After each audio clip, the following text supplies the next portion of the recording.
Mais avant ça, moi, j'ai une question un peu fondamentale qui sera peut-être l'un des premiers sujets que je voulais aborder avec toi. Il y a cette question-là du bonheur, tu vois. Tu dis, là, tout à l'heure, tu as dit, c'est le partage qui nous permet d'être heureux. Souvent, je t'entends dire ça, qu'il faut qu'on soit heureux, faut qu'on soit heureux. Et moi, ma conviction, tu me diras ce que tu en penses, et je pense qu'elle n'est pas totalement claire encore, mais ma conviction, c'est particulièrement nous, dans la situation dans laquelle on est aujourd'hui, nous les Noirs en Occident, ben, notre but, c'est pas d'être heureux, tu vois. Que si on cherche à être heureux, eh bien, on passe peut-être à côté de notre finalité qui est d'être utile. Et que parfois, être utile va à l'encontre d'être heureux. Et sauf si être utile te fait ton bonheur, tu vois, mais si être utile ne fait pas ton bonheur, ben, il faut que tu sois utile plutôt qu'heureux. Je sais pas si tu vois ce que je veux dire. Bien sûr. Qu'est-ce que t'en penses?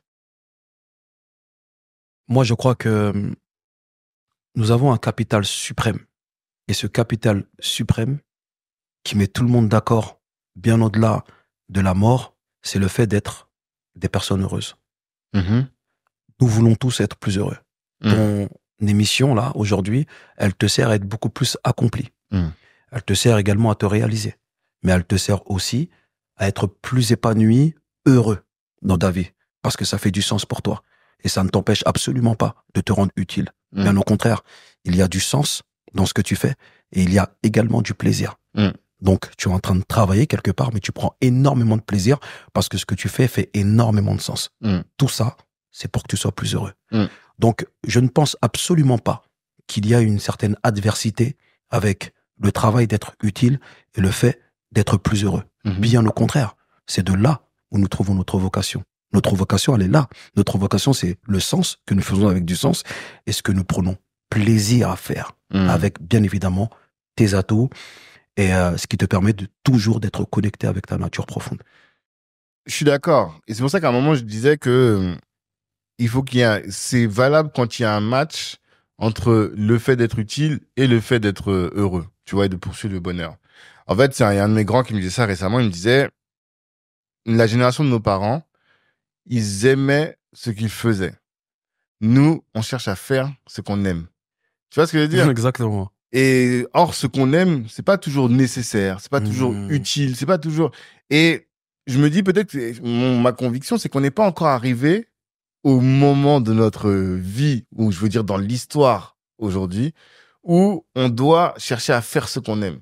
Il faut peut-être qu'on fasse ce qui est utile et qu'on cherche du bonheur en faisant ce qui est utile. Je sais pas si tu vois un peu. Ouais, c'est puissant, mais en tout cas, moi, j'ai cette mentalité. Ouais. Moi, ça fait entièrement partie de mon mindset. C'est vrai que les premiers livres, justement, je te disais que j'ai ouvert dans le développement personnel, en te disant que le premier livre est L'homme qui voulait être heureux de Laurent Gounel, c'est que moi, mon approche était celle d'être plus heureux. En soi, j'avais connu un peu l'opulence, l'argent, les célébrités, etc.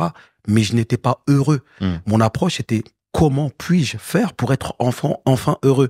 Parce que dans nos familles, on parle pas de bonheur, on parle pas d'être heureux. Tu vois, donc moi, j'en ai jamais parlé à ma mère. Ma mère, elle m'a jamais dit est-ce que t'es heureux ou pas? C'est pas son problème. C'est pas son problème. Elle se battait pour que nous puissions manger et avoir des vêtements, et voilà. Donc, moi, cette question du bonheur, elle m'est tombée dessus, j'ai envie de te dire, où je me suis véritablement posé la question, vu que je n'étais pas heureux, que j'étais en dépression. Donc, cherchant à me guérir, mais en fait, pourquoi je suis pas heureux? Et pourquoi je me donnerais pas les moyens d'être heureux? Et forcément, ça m'a fait prendre la responsabilité aussi, parce que le bonheur dépend de nous, ne l'oublions pas. Et ça m'a fait prendre la responsabilité de mon bonheur, que c'était pas à cause de mon papa qui m'avait abandonné, à cause de la société ou d'Emmanuel Macron. C'était moi, en fait, je suis responsable de mon bonheur. Donc forcément, je me suis dit, il faut que j'aille vers des choses qui font du sens pour moi, il faut que je me sente utile, mais il faut aussi que je kiffe ma vie. Je sais pas jusqu'à quand je suis là, moi. Je suis peut-être là il me reste encore 2-3 ans, mais j'ai envie de me dire que les 2-3 ans qui me restent à vivre, mais j'ai été heureux. T'aurais pu dire 20-30 ans, quand même. Oui, non, mais, ouais, 20-30 ans, mais tu vois. L'idée, c'est ça. L'idée, c'est de, j'ai un temps, notre temps est limité. Ça, c'est sûr. Il est limité. Donc, moi, ce temps qui m'est limité, j'ai pas envie juste de me dire que j'ai été dans le faire. J'ai pas envie de me dire juste, j'ai été utile. J'ai envie de me dire que j'ai vécu pleinement une vie qui, certes, faisait du sens pour moi, mais une vie de plaisir également. Plaisir mesuré, pas forcément plaisir éphémère, on est bien d'accord là-dessus, mais une vie qui faisait du sens. Mais pourquoi est-ce que ça m'interroge? Parce que, en fait, je me dis toujours, la quête du bonheur, j'ai l'impression, c'est une problématique de société occidentale, tu vois. Dans le sens où, comme ils ont assouvi tous leurs besoins fondamentaux, tu sais, dans la pyramide de Maslow, eux, les 3 premiers niveaux, là, ils les ont explosés, tu vois. Maintenant, ils sont dans l'accomplissement de soi et autres. Donc, c'est pour ça qu'ils peuvent chercher le bonheur. Mais nous, là, tu vois, qui sommes dans la difficulté dans laquelle on est, je parle même pas d'Afrique, même si en Afrique, c'est le cas, tu vois. Mais, tu vois, quand tu regardes, j'ai un exemple que je donne souvent, tu vas dans le 16e, ou bien moi, j'avais ce cas-là, quand je bossais juste à côté de l'Assemblée nationale, quand j'arrivais le matin au travail, je voyais les mamans qui quittaient le taf, tu vois, pour rentrer chez elles. Et je me disais, putain, nous, on souffre. C'est là que je voyais les Renois. Alors que quand tu vas à la pause déjeuner, là, on va manger, tu vois tout dans les bureaux et tout, il n'y a pas de noirs. Les noirs, c'est les cafards qui viennent le matin et qui reviennent le soir quand tout le monde part. Et je dis, en fait, on souffre encore. On souffre. Et vu qu'on souffre, si on est là encore à chercher le bonheur, à chercher à kiffer la life et tout, ça nous empêche d'accomplir notre mission. Et notre mission, on va l'accomplir, qu'on soit heureux ou pas, on va augmenter le niveau de notre communauté. Je sais pas si tu vois ce que je veux dire. Je vois totalement ce que tu veux dire, mais pour moi, en fait, si tu veux, on peut totalement accomplir notre mission tout en étant heureux. En fait, concrètement, en parlant français, le bonheur n'est pas réservé qu'aux Blancs. Non. Non, mais qu'on soit d'accord. C'est ce que je dis un peu, t'as raison. Parce qu'à un moment donné, tu vois. Oui, t'as raison. C'est un peu ce que je dis. Et surtout, moi, ton discours, il fait sens. Mais il fait beaucoup plus sens pour nos frères et sœurs qui sont au bled. C'est beaucoup plus compliqué pour eux. Je comprends qu'à un moment donné, la personne qui a du mal à manger, qu'est-ce que tu vas lui parler de bonheur, en fait? Elle veut juste se rendre utile et manger. C'est tout. Tu vois ce que... Mais nous, qui avons eu accès à l'éducation, quand même, on sait lire, on sait écrire, on a une mobilité, on sait se déplacer, on a Internet. Comment tu vas juste te contenter de dire je suis en mission? Mais t'es pas Jésus, t'es pas tranquille, frère. Tu vois ce que je veux dire? Non, t'es pas en mission. T'es là pour t'accomplir, pour te réaliser. T'es là pour te rendre utile, mais t'es aussi là pour vivre une vie qui fait du sens pour toi et d'être heureux. C'est pas un péché. Dieu, il a jamais dit, les gars, ne soyez pas heureux, vivez votre vie. Non. Mais est-ce qu'il dit qu'il faut être heureux, justement? Est-ce que les textes religieux disent qu'on doit être heureux? Ben, pour le coup, là, tu me poses une colle. Mais en tout cas, il ne dit pas, en tout cas, une chose est sûre, c'est qu'il ne dit pas qu'il faut être malheureux. Bien sûr. Non, bien sûr. Mais, c'est intéressant, je me suis jamais posé cette question. Tu vois? Est-ce que, bien sûr, Dieu, c'est une quête, Dieu est amour. Dieu est amour. Donc, si Dieu est amour, bien évidemment que quelque part, ça veut dire que soyez heureux. On est venu ici pour partager du love avant toute chose. Et il suffit pas d'avoir lu tous les livres religieux pour le savoir. On est là aussi pour être heureux. On est là pour partager. On est là pour vivre des moments forts. Tu vois, c'est le but de la vie, de partager, de transmettre, de pouvoir laisser une trace. Tu vois. Et personne ne voudrait laisser une trace de sa personne en disant, écoute, il a vécu pendant 75 ans de sa vie, mais il a toujours été en mission, il a toujours travaillé, mais finalement, il a jamais été heureux. En tout cas, perso, tu vois, moi, c'est pas ce que j'ai envie de laisser. C'est pas ce que j'ai envie de me laisser à mes enfants, tu vois. Je veux qu'ils se disent, il a toujours fait des choses qui faisaient du sens pour lui. Il a travaillé, il a vécu de ses vocations diverses, mais à côté de ça, il a été heureux. Il a vécu pleinement et il s'en est allé. C'est comme ça. Après, chacun voit quel est le message qu'il veut laisser.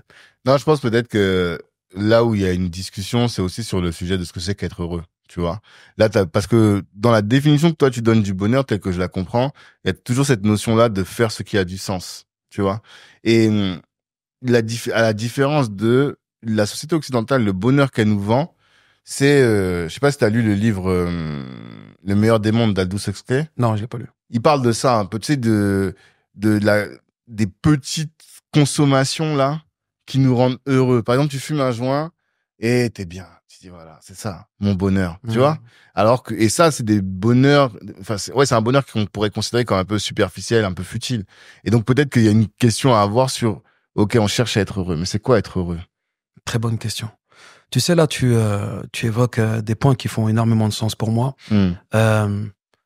Être heureux, c'est être dans un sentiment global de bien-être. Ok. Global de bien-être. Attention, ça ne veut pas dire que tout va bien. Et c'est intéressant, hein, la question que tu me poses, parce que finalement, si on ne se fait pas la bonne définition d'être heureux, bah, finalement, on ne le sera jamais. Tu vois. Donc, c'est un sentiment global de bien-être. Donc, le fait de se sentir bien, physiquement, psychologiquement, etc. Mais tout en sachant que tout ne va pas être parfait. C'est ça aussi. Tu vois. Donc, finalement, être heureux, c'est un état d'esprit. Être heureux, c'est une pratique. Être heureux, c'est être dans la gratitude. Être heureux, c'est être reconnaissant de ce que tu as. Et si aujourd'hui les gens ne le sont pas, ou en tout cas le sont moins, c'est parce que tant, encore une fois, on revient sur les objectifs, tant qu'ils n'auront pas atteint certains objectifs, finalement, ils seront jamais heureux. C'est pour ça que je te dis que le bonheur n'est pas en haut de la montagne, il est en gravitant la montagne. Donc, tu es dans l'accomplissement, tu es dans la réalisation. Et c'est en étant dans l'accomplissement et dans la réalisation et en prenant conscience que chaque jour, chaque seconde a son importance et est un vote pour toi pour être plus heureux, tu apprends à l'être. Parce que le bonheur est une pratique et surtout le bonheur, c'est quelque chose qui s'apprend. On apprend à être plus heureux. Tu vois. Et c'est pour ça que finalement, tu as des gens qui en vrai sont globalement heureux. Mais en fait, selon eux, ils ne le sont pas. Et ça me fait penser à une belle citation de Jacques Prévert qui dit « J'ai reconnu le bonheur au bruit qu'il a fait en partant. » Jacques Prévert. J'ai reconnu le bonheur au bruit qu'il a fait en partant. Ça veut dire que finalement, aujourd'hui, tu as des gens qui sont globalement heureux dans leur vie. Très heureux même, j'allais te dire. Mais finalement, selon eux, tant qu'ils n'ont pas atteint un certain stade, un certain statut, un certain salaire, ils sont pas encore propriétaires ou pas encore mariés, pas encore d'enfants, ils te disent je suis pas heureux encore tant que j'ai pas atteint ça. Mais ces gens-là, mets-les sur un lit d'hôpital avec une incapacité à se lever, à parler, à entendre. Là, ils vont conscientiser et ils vont dire mais en vrai, ce que je vivais il y a un mois, il y a 3 semaines. Mais c'était ça le bonheur. Le bonheur, il était là, mais tu ne l'as pas vu. C'est pour ça que cette citation, elle est hyper forte. J'ai reconnu le bruit du bonheur au bruit qu'il a fait quand il est parti.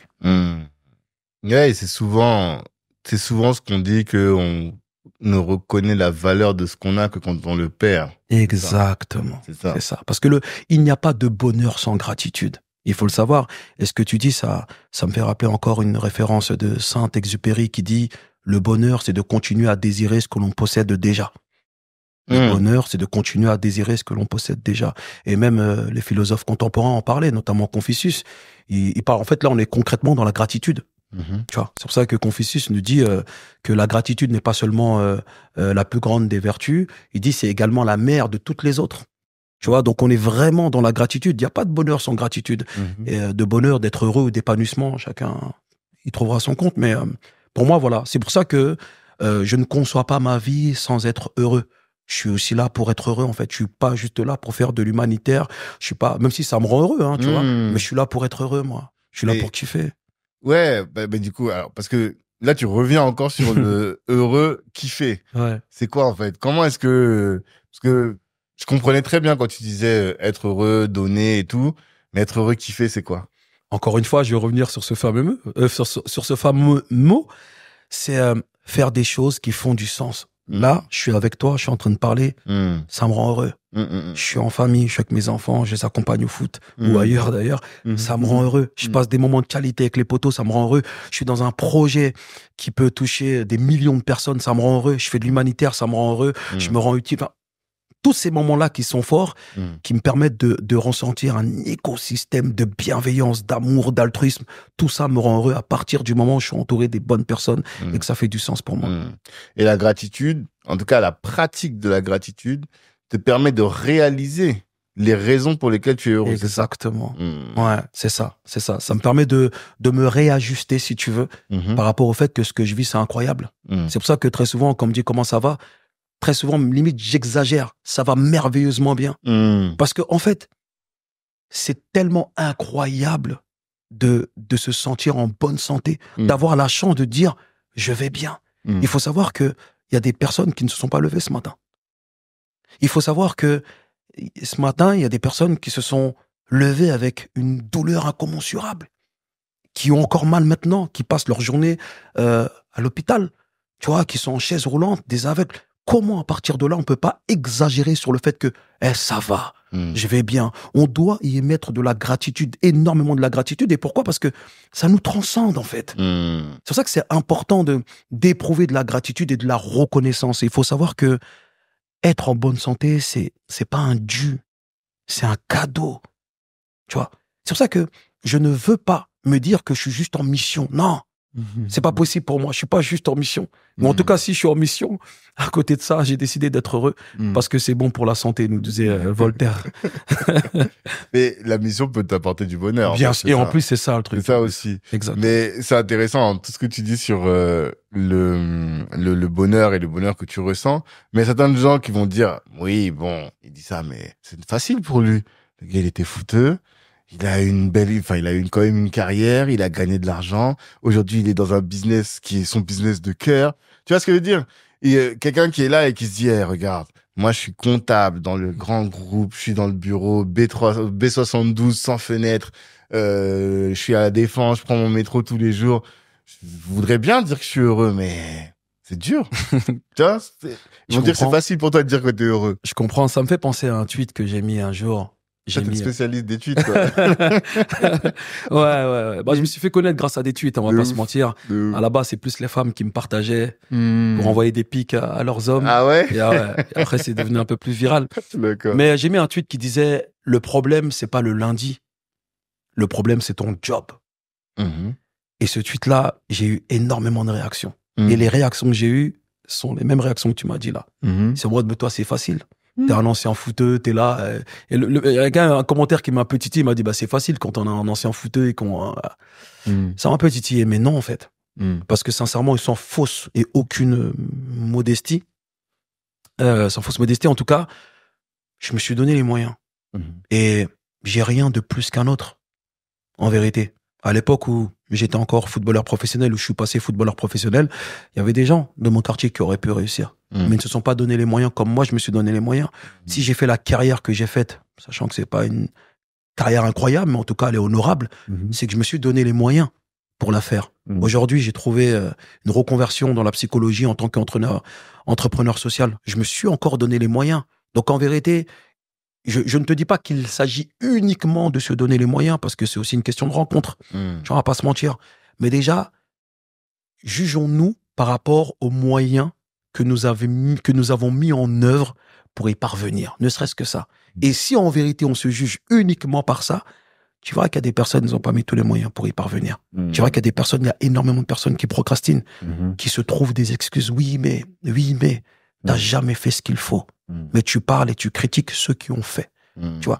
Donc, à un moment donné, plutôt que de te dire que c'est facile que moi je puisse parler de cette manière-là parce que je suis un ancien footballeur professionnel, parce qu'aujourd'hui je vis d'une activité, est-ce que tu t'es donné les moyens comme moi je me suis donné les moyens? Tu vois, ça fait penser un peu à la salle de sport. Tu vois, il y a des gens qui sont là, qui sont baraques, ils sont bien foutus parce qu'ils se sont donné les moyens.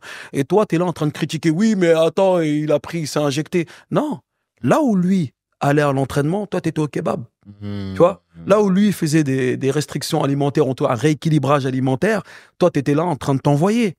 Tu vois, donc à un moment donné, il faut aussi se regarder, tu vois, plutôt que de dire, ouais, lui, là, il est comme ça, tu vois. Donc, regardons-nous et mettons en œuvre tout ce qu'il faut pour y parvenir. Donc, le bonheur dépend de nous, être heureux. Et c'est prouvé d'ailleurs par des études. Ça dépend à 50% de ton mindset déjà. Sur le bonheur, ouais. La question que je me pose, c'est sur la réussite, tu vois. Parce que en fait, quand les gens critiquent le développement personnel, ils disent souvent que oui, c'est trop facile pour nous de dire tu peux, ça dépend de toi d'être heureux, tu vois, la responsabilité personnelle sur laquelle nous on insiste beaucoup. Tu vois, toi tout de suite t'as abordé ce sujet-là, mais on prend pas en compte le système.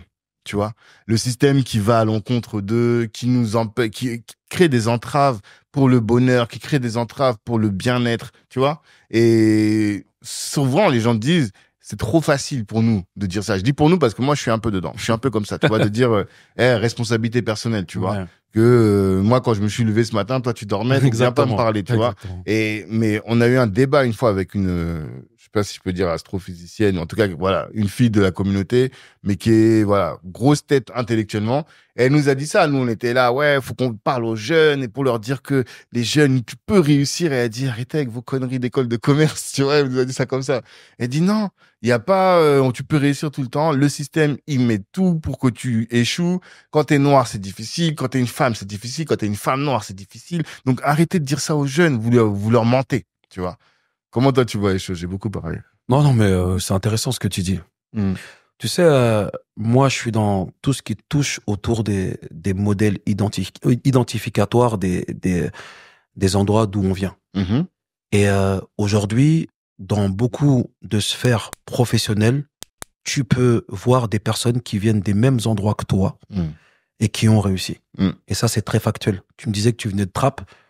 J'ai même pas besoin de citer, on se sait. Tu vois ce que je veux dire? Donc si moi je suis dans l'état d'esprit qui dit que si un Omar Sy a pu le faire, si un Lafouine a pu le faire, toi, d'origine malienne, peu importe, tu peux également le faire si tu t'en donnes les moyens. Et bien évidemment, il y a aussi le facteur rencontre, destiné aussi, qu'il ne faut pas oublier, parce que pour moi, mon discours, il est ancré aussi de spiritualité. Peut-être qu'à un moment donné, c'était pas fait pour toi, tu vois. Mais non, on peut. Moi, quand je me suis lancé un peu dans le développement personnel, pour le coup, j'avais pas de référence noire. Parce que j'ai pas peur de le dire, je suis l'un des précurseurs en France, sans te mentir. En tout cas, des références noires, j'en connais pas. En tout cas, qui viennent des mêmes endroits que nous. Ouais, t'as raison. J'en voyais pas. Honnêtement, j'en voyais pas. Et pourtant, j'étais l'un des premiers références noires, encore une fois. J'ai pas peur de le dire, tu vois. En tout cas, j'en voyais pas, moi. Non, c'est intéressant, mais t'as raison. Hein, tu vois, moi, j'ai connu, si tu veux, et d'ailleurs, je suis ami avec un David Laroche, je sais pas si tu connais. Bien sûr. Franck Nicolas, Martin Latulipe, toutes ces personnes, je les suivais. J'étais à la recherche. Mais c'est pas ils ont pas les mêmes backgrounds. Voilà. Ouais, bien sûr. J'étais à la recherche de personnes qui viennent des mêmes endroits que moi. Tu vois, il y en avait pas à l'époque. Pour autant, j'ai fait ma petite place. Je me suis pas dit, oui, mais tu sais, c'est difficile. J'ai fait ma petite place. Bien sûr. Tu vois. Donc, je crois formellement que on peut le faire. Dès lors, tu as une certaine détermination, et dédicace à Moussa Camara. Mais, et c'est pas pour rien qu'il a créé les déterminés. C'est qu'en vérité, je ne dis pas que c'est qu'une question de détermination. C'est pas ce que je suis en train de dire. Mais déjà, encore une fois, jugeons par rapport à ce que tu mets en œuvre pour y parvenir. Et après, on verra d'autres choses qui gravitent autour. Comme dirait un de mes gars, tu fais les causes. C'est exactement ça. Là, il faut pas les causes. Là, il faut pas les causes. Il dit, ouais, mais c'est trop compliqué. Fais les causes d'abord. Et après, on verra. Non, c'est sûr. Après, bon, c'est là où ça devient intéressant aussi. C'est que faut pas oublier que des fois, tu as des mécanismes qui te bloquent et qui t'empêchent de faire les causes. C'est vrai. Tu vois? L'estime de soi dont on parlait tout à l'heure. Et même le syndrome de l'imposteur, dont je parle souvent dans les discussions, dans les podcasts et tout, notamment avec les femmes, mais même les mecs de la communauté en général. Voilà, c'est les résultats d'une éducation qui fait que tu as ces barrières-là mentales et qui t'empêchent de faire, tu vois. Comment est-ce qu'on combat ça? Le mieux, c'est de se faire accompagner.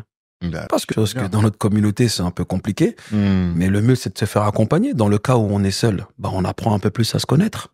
Et comment on apprend un peu plus à se connaître? À passer du temps avec soi. À bouquiner. À écouter ton podcast. À pouvoir se rendre à des conférences. Créer des liens avec les uns, avec les autres. Tu vois, finalement, il faut expérimenter aussi. Tu vois, donc je pense qu'il faut aller vers soi. C'est cette rencontre avec nous-mêmes qui nous permet de cheminer et de pouvoir grandir une fois de plus, tu vois, parce qu'effectivement, tu parles de ce qu'on appelle un peu en psychologie des schémas transgénérationnels, un peu qu'il faut pouvoir briser. Et à part se faire accompagner, c'est un travail qu'on peut faire également seul, tu vois. Donc encore une fois, à pouvoir tisser des liens avec certaines personnes pour avoir des échanges enrichissants et pour pouvoir se réajuster par rapport à ces blessures-là.